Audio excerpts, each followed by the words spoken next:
Stinky orphan, no one loves you. Why are you pretending to be noble? The summer sun, the noisy classroom. I returned to the high school classroom again. Tang Yao poured the dirty water in the glass bottle on Bian Yen. She was followed by several little followers. Woo, it's really stinky. A group of people laughed. Bian Yen was at a loss. He was wet all over, like a poor little animal. I just lay on the table, motionless. I'm really curious. Why would a normal human being have a good impression of the opposite sex who bullies him? In fact, Bian Yen and I can be called childhood sweethearts, with no father or mother. We grew up together in an orphanage since childhood, and the tuition for school was also sponsored by the welfare home. In his previous life, because of continuous bullying, Bian Yen constantly struggled with extreme emotions of self-loathing. I was always by his side and pulled him out of the quagmire. After the college entrance examination, we went to the same university. In our junior year, we started a business together. He was responsible for the overall planning of the project, and I was responsible for external communication. It took 4 years to recruit employees, establish the company, and then achieve a turnover of over 100 million. I thought we could continue to work together like this, but Tang Yao came back. Her father's company went bankrupt. At the banquet, she cried and said to Bian Yen, I beg you, you can ask me to do anything. I beg you to save my dad. Bian Yen looked at her coldly. What can you give me? Although he said this, he kept Tang Yao by his side. Not only did he invest a large sum of money in her father's company, but he also met her various willful requests. He was so good to her that it was unbelievable. I even rushed into Bian Yan's office and asked him, do you know what you are doing? His father's company is a bottomless pit, a pile of bad debts. You are risking our efforts for several years. He looked at me, shook his head, and said with a wry smile, Xia, you don't understand me. I really don't understand him. After he indulged Tang Yao to slap me, I decided to leave Bian Yen. But Bian Yen and I were involved in too much money, and it was difficult to divide it for a while, especially that year there was a particularly large project that required both of us to participate.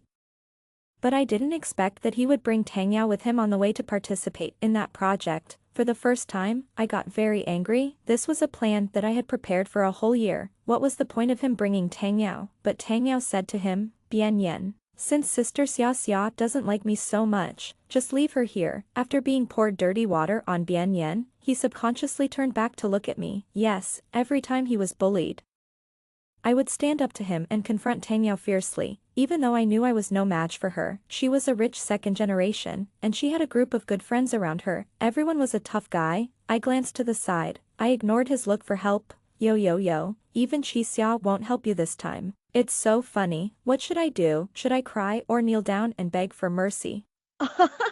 I listened to these words without any emotional fluctuations, and even yawned. In my previous life, I became Tang Yao's target because I helped Bian Yen. If I didn't mind my own business, I could even say that I had no intersection with that group of people. Xia, what's wrong with you? Why are you standing by and watching? Tang Yao saw me like this for the first time, and she didn't believe it. She walked over with her hands in her hands and knocked on my desk hard. I picked up the textbook and started flipping through it. I'm not his mother, so I have no obligation to take care of him.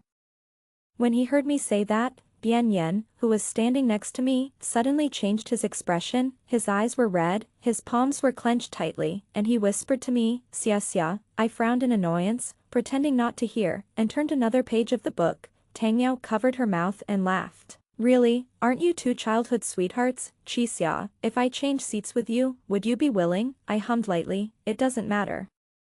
Bian Yen and I were deskmates for 3 years in high school. When we were in school, Tang Yao always wanted to change seats with me and sit next to Bian Yen, but I firmly disagreed, and even when Tang Yao went to find the teacher, I made it clear that changing seats casually would affect my studies and I didn't want to be disturbed. My grades were consistently in the top 10 in the grade, and the teacher hesitated. Although Tang Yao's family was powerful, she didn't want to take risks with her students' grades. But this time, I nodded directly. If you want to change, you can do it now. As I said this, I began to put away the exercise books on the table. Xia, what's wrong with you? It was Bian Yen. He suddenly held my wrist, looked at me tightly, his lips trembling, and his voice was a little aggrieved. How did I make you angry? I sighed, then I shook off Bian Yan's hand. Don't call me Xia anymore.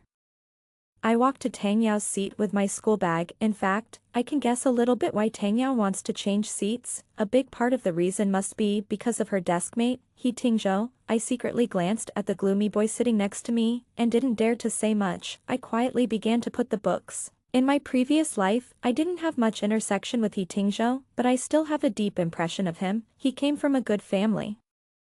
His father was a famous real estate businessman and his mother was an artist. Originally, his life should have been smooth sailing. When he was in elementary school, he had a serious car accident, which caused his lower legs to be disabled and he could no longer stand up. From then on, he could only sit in a wheelchair. He Tingzhou was taciturn and rarely talked to people around him. Although Tang Yao was the big sister in the class, she didn't dare to offend him.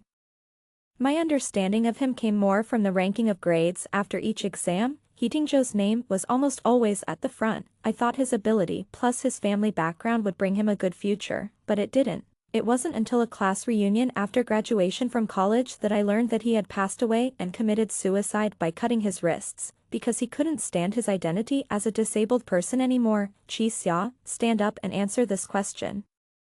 I was immersed in my own thoughts, and suddenly my name was called. It turned out that I didn't know when the class bell had already rang. Physics class. The middle-aged physics teacher with a bald head stood on the podium, staring at me with a gloomy face. In my previous life, I felt that this teacher inexplicably disliked me. Maybe it's because among all the subjects, physics is my weakest. Looking at the long list of questions on the blackboard, I took a deep breath, tried to recall the knowledge of high school, and hesitated and slowly said my own solution. That's it. The physics teacher knocked on the podium with the blackboard eraser. Qi Xia, your level has regressed. I was speechless. It's not that my level has regressed, but that my brain has not done any questions for many years. I was embarrassed. A note was suddenly handed over to me. It was written in clear and neat handwriting. Simple and efficient methods, and answers. And my deskmate He Tingzhou still didn't raise his head. His fingers were slender, and his right hand gently turned over a page of the textbook. On that page, it was the knowledge point of this class. He was helping me out. I looked at him gratefully. After calming down, my past physics knowledge finally came back gradually, and I said the answer. He Tingzhou is worthy of being a god of learning, and he can come up with such an excellent solution in a short time. Okay, sit down. The teacher curled his lips and criticized casually. Pay attention in the future. Don't be absent-minded in class. If you want to think about the questions completely, don't forget to consider the second situation. I suddenly realized that the lonely and gloomy boy might not be as scary as he looked. He might just be sensitive and fragile. I grew up in an orphanage, surrounded by children with the same experience as me. Some of them lost both parents and relatives refused to take care of them, so they had to live here. Some were born with disabilities, blind, or had serious limb problems, and were abandoned at the door of the welfare home at birth. It is rare to grow up happily and carefree. Many are inferior and introverted. They clearly desire the care of others, but dare not take the first step out. Although He Tingzhou has a good family background, he is actually very similar to us. I want to try to be the first person to extend the olive branch. More importantly, although my high school grades have always been among the best, after so long, I have almost forgotten the basic knowledge. I urgently need someone to help me make up for it. I decided to become He Xueshen's apprentice. The next day, I took the cookies I made and put them on He Tingzhou's desk. He paused holding the pen. He raised his head and looked straight at me. I tried to show a sincere smile. He Tingzhou, thank you for helping me in physics class yesterday. This is my thank you gift. He glanced at the cookies. He asked lightly, did you make it? Yes. I still have confidence in my cooking skills. There are not many caregivers in the orphanage. From the age of 6 or 7, I have to learn to take care of myself. Washing clothes, cleaning, cooking, these are all common things. Bian Yan was too thin when he was young, and his lunch was sometimes snatched away by older children, in order to prevent him from being hungry. I would sneak into the kitchen at night to see if there is any food that can be cooked. Biscuit snacks. That's when I learned to make them. He picked up one at random and put it in his mouth. Is it okay? I asked nervously. He Tingzhou did not comment. He tapped the table with his right index finger, as if he could see my inner thoughts. You are a little weak in electromagnetism. I nodded quickly. He gently pushed a workbook over and turned to the middle. From here on, you should focus on the questions I marked. In this way, I successfully narrowed the distance between me and He Tingzhou with a box of biscuits. Later, I often brought some snacks. It was not expensive, and I almost made them myself when I got up in the morning. He and I have similar habits. We both like to sort out knowledge points in the early morning, during the break after morning self-study, when I was studying the questions in He Tingzhou's workbook. A panicked shout suddenly came from the 2 rows in front of me. It was Bian Yan's voice. Because it was too sudden, I subconsciously looked up in that direction. Almost all the students in the class were attracted by their eyes, and those who were far away even raised half of their bodies and looked at them curiously. Bian Yan stood up from his seat. His face was pale, and his lips kept moving. There was a piece of plasticine with red spots on the table. If you look closely, you will find that there are several sharp, jagged things coming out of it. It's like someone cut a blade into sharp pieces and stuffed them in. Oh my god, blood, bleeding, the girl next to the aisle shouted. I only then noticed that there was an obvious wound on Bian Yan's hand hanging by his side, and blood was dripping onto the ground. You haven't held on for 10 seconds yet. Why did you let go? Tang Yao rolled her eyes, and she poked Bian Yan's belly with a ruler. You lose this game. Bian Yan lowered his head and said in a low voice, I didn't know there was a knife in the rubber. Please don't play such a dangerous game. What a bummer. Tang Yao's face drooped. She took back the ruler and threw it hard on the table. With a snap, the ruler made a crisp sound and bounced onto the chair in front. After watching for a while, many people already understood what happened. It was nothing more than that the eldest lady was bored today and came up with a new trick to tease the vulnerable civilians. Yao Yao, the poor guy was scared to death by you today. He seems to be about to cry. Several of her good friends came over and whispered in her ear. Tang Yao snorted and tilted her head to look at Bian Yan. He just sat down, and the whole person seemed to be in a daze. Hey, are you really going to cry? Tang Yao suddenly pushed him hard. Well, let me take you to the school hospital to see. Don't get infected. Huh? Bian Yan looked up blankly. I was copying a big question on the blackboard and happened to meet his eyes. He shook his head. No, I can handle it myself. In his previous life, Bian Yan was always behind me. This is the first time I have observed his and Tang Yao's way of getting along so intuitively. Gives people a very strange feeling. Tang Yao is quite powerful. He Tingzhou threw a folded paper crane into the glass bottle, slap a slap and then give a sweet date. What a kind of mental control. I found out on the first day I sat here that he actually had a hobby like origami, which was not in line with his aloof personality. Huh? Constant physical torture and verbal abuse. When you are on the verge of despair and can't stand it, touch your head and comfort you a little. You will be grateful and feel guilty for all your struggles and resistance before. You may even feel a kind of illusory touch. Ah. She is so good to me, is that so? My mind was in a mess, and I kept poking the rough paper with the tip of the pen. I didn't even notice that Bian Yan walked to my side. Xia. He stood by my desk, his shadow fell on the page of my book. My hand is broken, can you bandage it for me, please? If it were before, I would have taken his hand and taken out alcohol and gauze without him saying it. No, maybe I won't allow him to get hurt at all. I will grab Tang Yao's collar, press her to the ground, and tell her, want to play games? I'll play with you, but now, I know that some people are not worth your efforts. The teacher in the infirmary is available 24 hours a day. I think you should know where it is, I said indifferently, and continued to focus on the half-finished questions at hand, but, Bian Yan pulled a forced smile on his lips.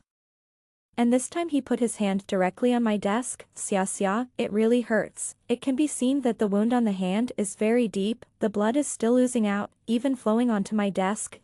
I was really a little irritated. I don't know if I was too good to Bian Yan before, which led him to develop the habit of relying on me. Take your hand off, it's dirty. He Tingzhou raised his head from the textbook and suddenly interrupted. He took a few tissues and threw them over. Wipe it quickly. If you want to play those stupid games, don't mess up other people's tables. The air was stagnant for a moment. It must be said that He Tingzhou knows how to kill people and destroy their hearts. Bian Yan slowly suppressed the smile at the corners of his lips, and his back straightened up little by little. He really picked up the tissue thrown by He Tingzhou, held it with his slender fingers, and wiped his wound vigorously. Some scraps of paper were stuck to the epidermis, and it hurt to look at it. In fact, he is a little arrogant in his bones. Let's change seats. He looked straight into He Tingzhou's eyes. Xia and I have always sat at the same table. There is no need to separate. Oh, so what? He Tingzhou smiled. It has nothing to do with me. I like this position very much and don't want to move at all. Besides, why don't you ask Chisya if she is willing to sit with you? He Tingzhou took out another piece of paper from his metal box and began to fold paper cranes nonchalantly. The question was thrown to me, but Bian Yan didn't ask me, as if he was afraid to know the answer from me. Fortunately, the class bell rang. The head teacher came in with a pile of papers. She glanced at Bian Yan and exclaimed, "Oh my god, what's going on?" Because of the teacher's intervention, the faintly turbulent atmosphere in the class finally stopped. "This wound is obviously caused by a sharp weapon." The head teacher walked over, grabbed Bian Yan's wrist, frowned, and said in a serious tone, "How can you do such a dangerous thing in the classroom? Tell me, what is this? What happened?" I guess he would never say Tang Yao's name. Sure enough, Bian Yan bit his lip and never said a word. The head teacher was obviously not satisfied with this answer. She casually pointed to a student with her head down. "Tell me. What happened during the break last class?" The girl lowered her head, hesitating for a long time, and finally said, "I went to the toilet. I don't know." No one wanted to offend Tang Yao. The teacher sighed and showed a helpless expression. She asked the class monitor to follow Bian Yan to the infirmary before starting the class. A few days after this incident, Tang Yao and Bian Yan had a period of peace. It seemed that everything was over. It happened to be the midterm exam, and I was busy preparing for it and had no time to pay attention to the two of them, and He Tingzhou and I seemed to have more and more common topics. I was surprised to find that when I was in elementary school, I even went to the rich area where He Tingzhou was. At that time, a wealthy businessman donated a huge sum of money to us. He was very old and childless. His only wish was to have a child who could visit him often. In the year before he died, we went there almost every month. Sometimes we sang songs and talked to him, and sometimes we just sat there quietly and listened to him talk about the past. When I learned about this coincidence, I was pushing He Tingzhou's wheelchair through the corridor, from the initial indifference and alienation, to now tacitly allowing me to take him up and down the school. When he was in a good mood, he would let me push him to sprint quickly on the playground. Our relationship was improving rapidly. I couldn't help but raise my voice and asked, "He Tingzhou, in fact, we may have met before." He ignored me. Although I said that, I think that even if we had met before, after so many years, we must not remember it. Just walk to the corner of the stairs. I was about to push him over, but suddenly heard the voices of Tang Yao and her good girlfriends. First, her little follower complained dissatisfiedly, "Yao Yao, your dad hasn't scolded you these days, has he? I've long disliked that woman who teaches in class. It's no big deal," but she even called the parents. "It must be that bitch Bian Yan who complained." Tang Yao stamped her feet and snorted. "I was too nice to him a few days ago, so he got cocky and went to He Tingzhou to change seats. I must teach him a lesson." After saying these words, Tang Yao slapped the door of the classroom next to her. The iron door squeaked, and it was locked. "Let's go." "Don't worry about it," someone said. After these people left the front stairs with laughter, I pushed He Tingzhou out. That classroom was a warehouse. The dark green painted door was full of abandoned equipment and teaching aids, and it was only opened once every few months. There were no windows, and it was dark and gloomy. I looked at the backs of Tang Yao and the others as they left, and I always felt that this matter was a bit strange, according to what they said. The head teacher should have called Tang Yao's parents when Bian Yan was cut by a knife, and these people suspected that it was Bian Yan who reported it. Although the facts are almost certain not what they think, given their personalities, they will definitely take revenge. I looked at this warehouse. Could it be that Bian Yan was locked up in there? In fact, what happened to Bian Yan has nothing to do with me, but I suddenly remembered that this person should have claustrophobia. Bian Yan was sent to the welfare home by the police. At that time, he was very young, about 4 or 5 years old. The neighbor called the police and said that there was a foul smell in his house. The police rushed over and found that both his parents committed suicide at home. He was a small ball, hiding in the closet, and he hid there for several days. If it weren't for a careful female police officer who opened the closet door, he might have been ignored. When Bian Yan was carried out by the female police officer, he had wounds all over his body, belts, stools, and nails that were stuck in the skin and twisted out. The neighbor stood at the door, covering his nose with his hands, and said with disgust, "The couple is sick. They quarrel every day. After the quarrel, they beat the child when they are in a bad mood. I hear the child crying at night. It's so annoying. I thought they would take their son to death, but I didn't expect that they still have a conscience and know to save the child's life." Bian Yan introduced himself at the welfare home for the first time. He said, "My name is Bian Yan." A child stood up and laughed. "How can you have such a strange name? Your parents must hate you." Bian Yan's eyes wandered around in panic. He later said to me, "Xia Xia, I envy you so much. Your parents died to save people?" "My parents always beat me. Sometimes when they don't want to beat me, my mother will lock me in the closet for a long time and let me out when she remembers. But I am so afraid of the dark. No matter how many times I said I was afraid, she didn't believe me." "Xia Xia, I really hope my parents love me." "What did I say at that time?" I held Bian Yan's wrist. I said, "Don't be afraid. I won't let anyone bully you anymore." I raised my hand and knocked on the door of the warehouse. Bian Yan was locked in a dark and closed room, often anxious, suffocated, and even self-harming. I just wanted to turn my head to listen to the movement inside. And my sleeve was suddenly pulled. He Tingzhou next to me frowned, with a bad expression. "Qixia, I don't feel well." I bent down and asked, "What's wrong?" He covered his abdomen. "Stomachache." If He Tingzhou really had something wrong, it would be difficult for me to handle it alone. I hurriedly pushed him to the infirmary, rushing all the way, and shouted as soon as I entered the door, "Teacher, there is a student here who is not feeling well."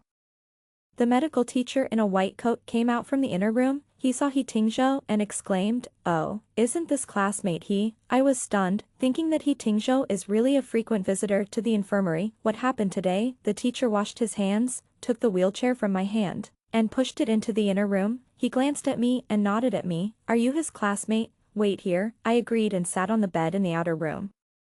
The inside and outside were separated by a curtain. Although I couldn't see, I could hear some of the voices. After a while, the voice of the medical teacher came out. "No problem. Have you eaten on time these days? It's okay. Just remember to go to the hospital for a physical examination every once in a while. Call me if you feel uncomfortable." Soon, the doctor pushed He Tingzhou out as it was. He lowered his head and couldn't see his expression clearly. I muttered in my heart, "Is there anything wrong with He Tingzhou's body? If he didn't feel uncomfortable just now, why did he drag me to the infirmary?" I was thinking about it in my mind and didn't speak for a long time. It was He Tingzhou who broke the silence first. He coughed twice and looked up at me. "Qixia, I have something for you." "What?" It was physical education class. Most of the students were free on the playground. He Tingzhou and I sneaked out.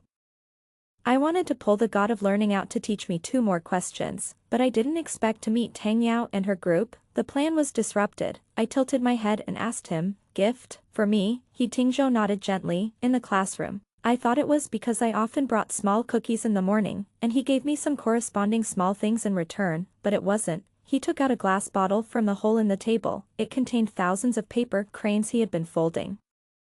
There were probably hundreds of them in various colors. I was stunned and speechless for a moment, and asked a very inappropriate question. "He Tingzhou, why do you have such a strange hobby?" After saying it, I felt that I was really rude. "What's this? Someone gave you something. But you didn't take it and say thank you right away, and you're still talking nonsense." I blushed and shook my hand in panic. "No, I don't mean that." But He Tingzhou was not angry. He looked at me seriously and smiled. "Qixia, you gave me my first paper crane." His expression didn't look like a joke at all. 10 years ago, he opened the jar, took out one and put it in my hand. "Do you remember, 10 years ago?" It turned out that I had really met He Tingzhou that year when I visited the rich businessman with the caregiver of the welfare home. My memories came back to me in an instant. At that time, I occasionally saw a little boy sitting alone in a wheelchair. His home was not far from the rich businessman. And there was a beautiful garden. He was often in the garden, with a thin blanket covering his legs, looking out quietly. There are also many disabled children in the welfare home, and we are often used to it, but his eyes looked particularly lonely and sad. The last time I left, I took out 1,000 paper cranes from my school bag. I made it at the merchant grandfather's house when I was bored. Using the colored cardboard on the cabinet, I ran over, reached in through the railing outside the garden, and handed it over. "Here, it's for you." He didn't say anything, just looked at me. The old man said. I pointed to the house of the rich businessman next door. 1,000 paper cranes can take people to the sky. "And I'll give you 1,000 paper cranes to fly out of this garden and take a look." I took this small origami, so the 1,000 paper cranes from 10 years ago, after going around in circles, returned to my hands. "I've been waiting for you to come back," He Tingzhou whispered. He tapped the glass jar gently, then I started to fold paper. "You would come on weekends at that time, and I would fold one on weekends, just like a poor child making a wish, but you never showed up again." I sat down. For a moment, I even felt guilty. I didn't know that my small action at that time would have such a big impact on He Tingzhou. He looked up at the sky outside the window, as if recalling the past. I broke my leg because of an accident at that time, and I was gloomy. My family is very rich, and I have the best doctors to treat me. My parents still seem to love me, but I know that I will never be the same as ordinary people. When you came, my mother was just pregnant. She smiled and asked me, Tingzhou, are you happy that you are going to have a younger brother? I am not happy. I feel abandoned, but I can't say it. If I say it out loud, everyone will think I am willful and selfish, so. Qixia, when you said that the 1,000 paper cranes could take me away, I really wanted to go with you. At this time, He Tingzhou really showed his fragile and sensitive side for the first time, afraid of being abandoned, afraid of being treated as an alien. I took a deep breath and finally said, He Tingzhou, no one will abandon you this time. He tilted his head, and a somewhat confusing smile appeared at the corner of his mouth. Really, even if Bian Yan came, you would still choose me. I was a little confused. Why do you compare yourself with that guy? I have nothing to do with him. Well, Qixia, he is not worth it. He Tingzhou stretched out his hand and held my fingers. Occasionally, I would think, since He Tingzhou knew me so early, why didn't he mention it to me at all in the previous life? At that time, we were like two parallel lines, moving straight in one direction, but without any intersection. A long time later, when we had entered college, he took over the business of an important department of his father's company, and I was going to continue my postgraduate studies. On weekends, the two of us went to a coffee shop for a date. I was chewing on the formulas in the professional course textbook, and this guy came over and had to play with my hair. I suddenly thought of something.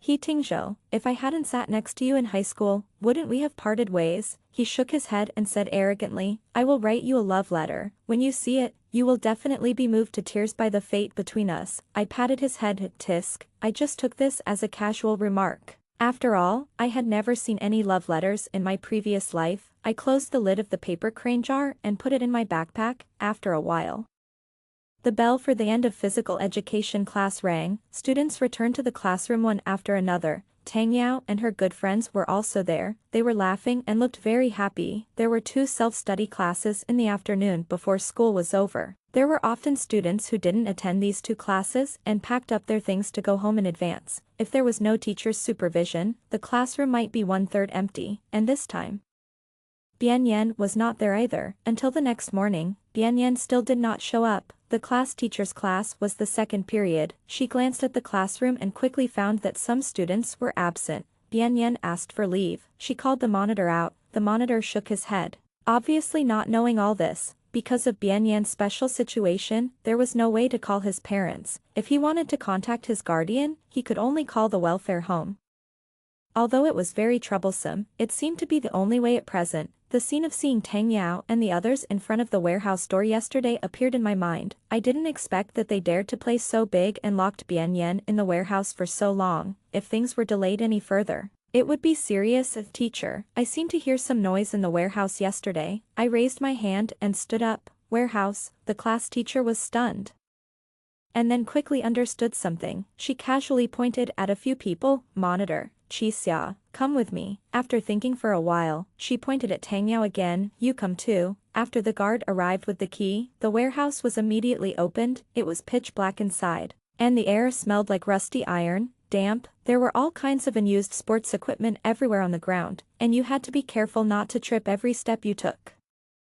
The security guard studied the wall outside the corridor for a long time before finally finding the light switch. The moment the light came on, it was so dazzling that it almost made people close their eyes. Isn't that Bian Yan? Someone suddenly shouted. Oh my god, what happened to him? Who will call 120? Bian Yan huddled in a cabinet in the corner, hugging his body tightly with his arms. Next to his feet was a hard iron piece that had fallen from some equipment.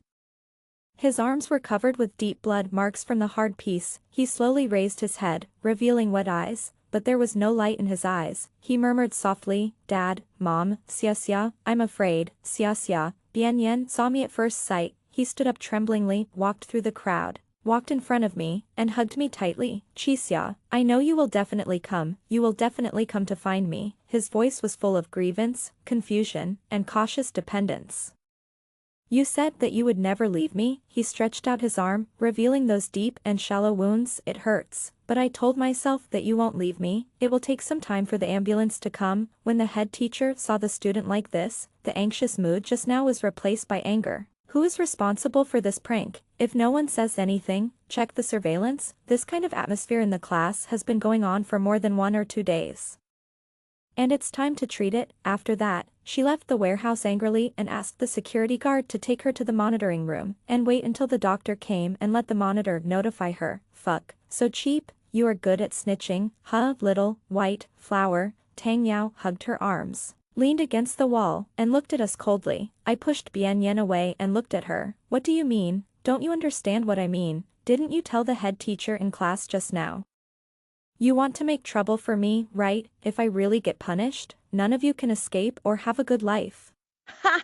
She teased Bian Yen some time ago, and I didn't want to care anymore, but today she came over to make trouble again. Why should I bear it? I was about to walk over and argue with her. Bian Yen suddenly blocked me. Tang Yao, you were the one who locked me in the warehouse. It's unreasonable for you to say that to Qixia, in this life and the last. This is the first time he has fought with Tang Yao for me. Tang Yao obviously had the same reaction as me, and I didn't expect it. After a short moment of stunned, she was obviously very unhappy, raised her hand, and slapped Bian Yen in the face. What's wrong with Qixia? I can say whatever I want to her. What are you talking about here? Bian Yen, you are very funny. Do you like her? Seeing that the situation was out of control, the class monitor jumped over to separate them. What are you doing? We are all classmates. Talk it out. Tang Yao, don't be impulsive. Bian Yen, you too, just apologize. Unfortunately, our class monitor has always been known for being a softie. His pale words were not enough to calm such chaos. Tang Yao grabbed Bian Yen's collar and said word by word, as if she was mocking him. Little orphan, I advise you to give up this idea. Your Xia doesn't want you at all. She has been with the cripple He Tingzhou in the class for a long time.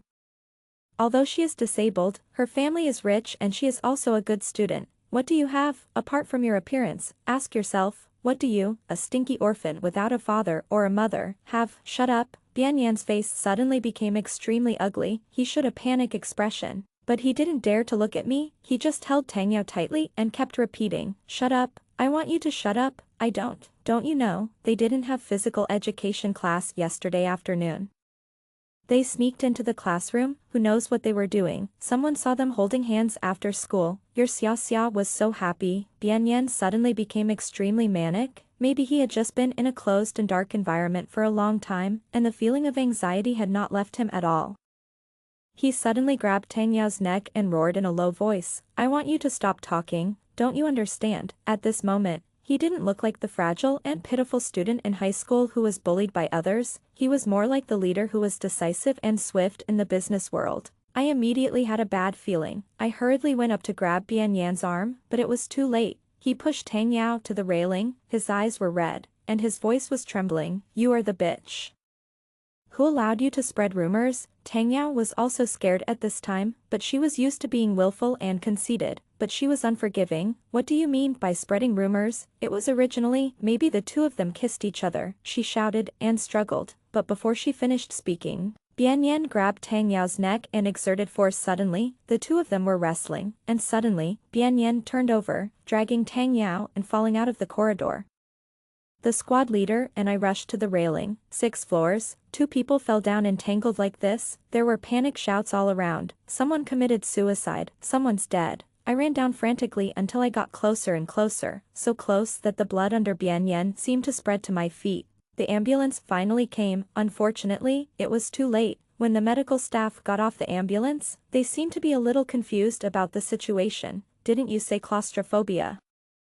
What's going on now? Get out of the way, get out of the way. Why are there still 2 people? I slowly backed away. The crowd gradually submerged me. Someone held my hand. Very warm. Qixia, are you okay? I turned around and it was He Tingzhou. He looked at me quietly, my throat choked. After a long time, I finally said, He Tingzhou, they are both dead, he said, but I will accompany you in the future, always and forever. The sky was very blue that day.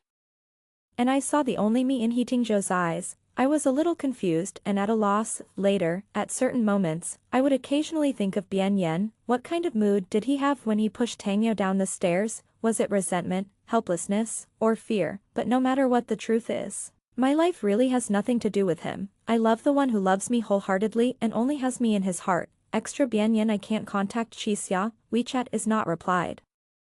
The phone is not connected. This is the first time. For a moment, I wondered if she was still angry because I took Tang Yao to the entrepreneurship conference, but I thought Qixia was unreasonable. She should know that Tang Yao has no ability and needs some impressive resumes to gild. Until the end of a meeting, I received a call. I felt unreasonably irritated the whole day. Tang Yao was making coffee next to me, and I pressed the hands-free button. Hello, Mr. Bien, this is the police station. A few days ago, we handled a traffic accident at the provincial highway exit. A young woman was killed. I wonder if you know her. My temples were throbbing. Tang Yao put the coffee next to me, the damn policeman continued, because she has no parents or relatives. We found that you are the friend she contacts most. Regarding Qixia's funeral, would it be convenient for you to come over? I threw the phone away. Asshole, what are you talking about? The phone was hung up with a beeping sound.